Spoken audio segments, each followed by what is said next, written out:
요한복음 11장.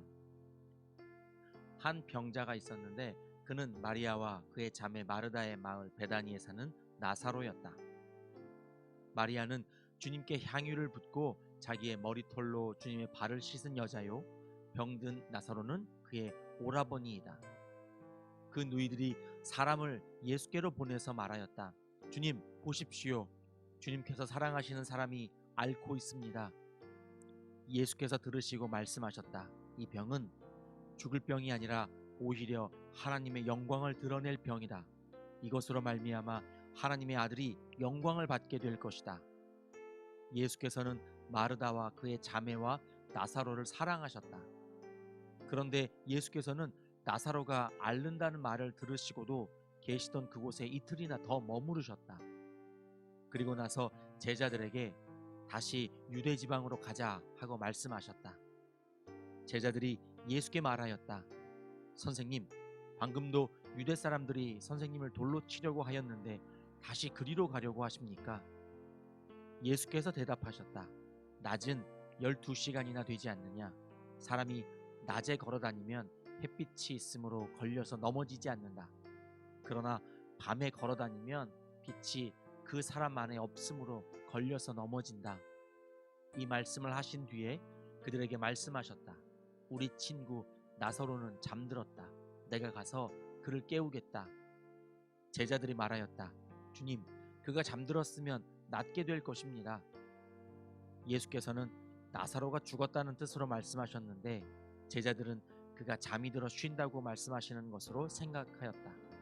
이때에 예수께서 그들에게 밝혀 말씀하셨다. 나사로는 죽었다. 내가 거기에 있지 않은 것이 너희를 위해서 도리어 잘된 일이므로 기쁘게 생각한다. 이 일로 말미암아 너희가 믿게 될 것이다. 그에게로 가자. 그러자 디두모라고도 하는 도마가 동료 제자들에게 우리도 그와 함께 죽으러 가자 하고 말하였다. 예수께서 가서 보시니 나사로가 무덤 속에 있은 지가 벌써 나흘이나 되었다. 베다니는 예루살렘에서 오리가 조금 넘는 가까운 곳인데 많은 유대 사람이 그 오라버니의 일로 마르다와 마리아를 위로하러 와 있었다. 마르다는 예수께서 오신다는 말을 듣고서 맞으러 나가고 마리아는 집에 앉아 있었다. 마르다가 예수께 말하였다. 주님, 주님이 여기에 계셨더라면 내 오라버니가 죽지 아니하였을 것입니다. 그러나 이제라도 나는 주님께서 하나님께 구하시는 것은 무엇이나 하나님께서 다 이루어 주실 줄 압니다. 예수께서 마르다에게 말씀하셨다. 내 오라버니가 다시 살아날 것이다. 마르다가 예수께 말하였다. 마지막 날 부활 때에 그가 다시 살아나리라는 것은 내가 압니다. 예수께서 마르다에게 말씀하셨다. 나는 부활이요 생명이니 나를 믿는 사람은 죽어도 살고 살아서 나를 믿는 사람은 영원히 죽지 아니할 것이다. 내가 이것을 믿느냐? 마르다가 예수께 말하였다. 예, 주님. 주님은 세상에 오실 그리스도이시며 하나님의 아들이심을 내가 믿습니다. 이렇게 말한 뒤에 마르다는 가서 그 자매 마리아를 불러서 가만히 말하였다. 선생님께서 와 계시는데 너를 부르신다. 이 말을 듣고 마리아는 급히 일어나서 예수께로 갔다.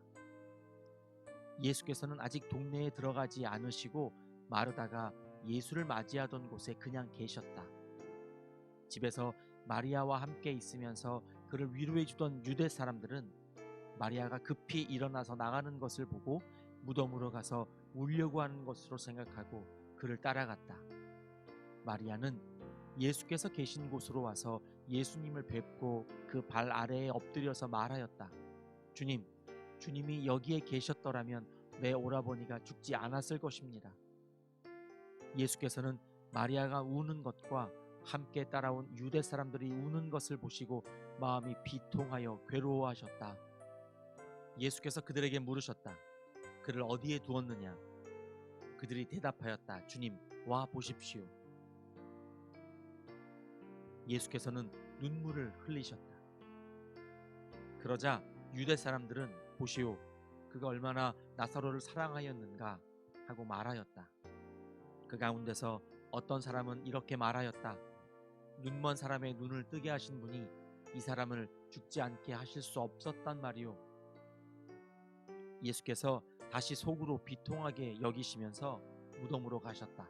무덤은 동굴인데 그 어귀는 돌로 막아 놓았다.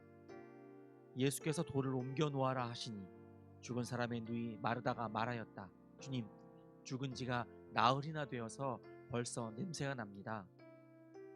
예수께서 마르다에게 말씀하셨다. 내가 믿으면 하나님의 영광을 보게 되리라고 내가 네게 말하지 않았느냐. 사람들이 그 돌을 옮겨 놓았다. 예수께서 하늘을 우러러보시고 말씀하셨다. 아버지, 내 말을 들어주신 것을 감사드립니다. 아버지께서는 언제나 내 말을 들어주신다는 것을 압니다. 그런데도 이렇게 말씀을 드리는 것은 둘러선 무리를 위해서입니다. 그들로 하여금 아버지께서 나를 보내신 것을 믿게 하려는 것입니다. 이렇게 말씀하신 다음에 큰 소리로 나사로야 나오너라 하고 외치시니 죽었던 사람이 나왔다.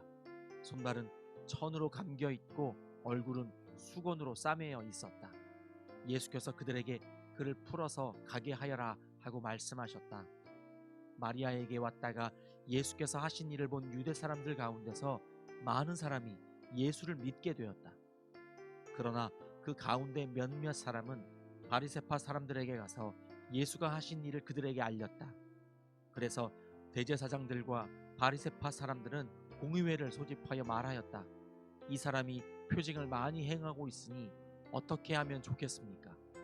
이 사람을 그대로 두면 모두 그를 믿게 될 것이요. 그렇게 되면 로마 사람들이 와서 우리의 땅과 민족을 약탈할 것입니다. 그 가운데 한 사람으로서 그 해에 대제사장인 가야바가 그들에게 말하였다. 당신들은 아무것도 모르고 한 사람이 백성을 위하여 죽어서 민족 전체가 망하지 않는 것이 당신들에게 유익하다는 것을 생각하지 못하고 있소. 이 말은 가야바가 자기 생각으로 한 것이 아니라 그 해의 대제사장으로서 예수가 민족을 위하여 죽으실 것을 예언한 것이니 민족을 위할 뿐만 아니라 흩어져 있는 하나님의 자녀를 한데 모아서 하나가 되게 하기 위하여 죽으실 것을 예언한 것이다. 그들은 그날로부터 예수를 죽이려고 모의하였다. 그래서 예수께서는 유대 사람들 가운데로 더 이상 드러나게 다니지 아니하시고 거기에서 떠나 광야에서 가까운 지방 에브라임이라는 마을로 가서 제자들과 함께 지내셨다. 유대 사람들의 유월절이 가까이 다가오니 많은 사람이 자기의 몸을 성결하게 하려고 유월절 전에 시골에서 예루살렘으로 올라왔다. 그들은 예수를 찾다가 성전 뜰에 서서 서로 말하였다. 당신들은 어떻게 생각합니까? 그가 명절을 지키러 오지 않겠습니까? 대제사장들과 바리새파 사람들은 예수를 잡으려고 누구든지 그가 있는 곳을 알거든 알려달라는 명령을 내려두었다. 아멘.